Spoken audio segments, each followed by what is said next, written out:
Pumunta lamang po kayo sa Meco Manila, 7th floor, Trafalgar Plaza, 105 HB De La Costa Street, Salcedo Village, Makati, 1200 Metro Manila. Ilalagay ko po ang buong address sa description box.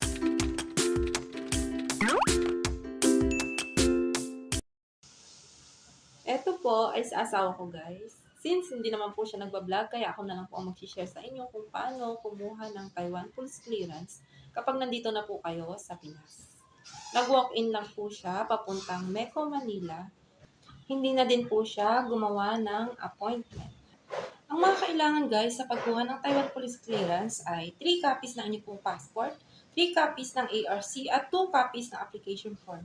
Yung sa application form, guys, ay depende po sa inyo kung gusto nyo na po siyang i-download at fill-upan sa inyong mga bahay. Pero meron din po siya sa Meco Manila at doon na lamang po pipilapan. Pagpasok nyo, guys, ay maibibigay silang form na pipilapan. Ilalagay nyo rin po doon kung paano nyo po gustong i-claim ang inyong mga Taiwan Police Clearance. Yung sa asawa ko po ay pinadeliver niya na lang po sa LBC malapit dito sa amin at pinick up na lang po namin doon. Pagkatapos nyo, guys, mag-fill up ng form ay may babayaran po 2,120 pesos. Pagkatapos nyo pong magbayad ay bibigyan din po kayo ng resibo.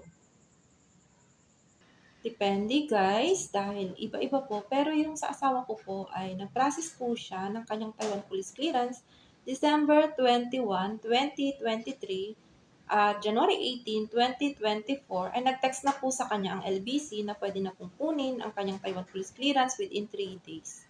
At dahil nasa trabaho po ang aking asawa noon ay ako po ang nagpunta sa LBC, nagdala lamang po ako ng isang valid ID at authorization letter mula sa aking asawa na patunayan po na ako pong kukuha ng kanyang Taiwan Police Clearance.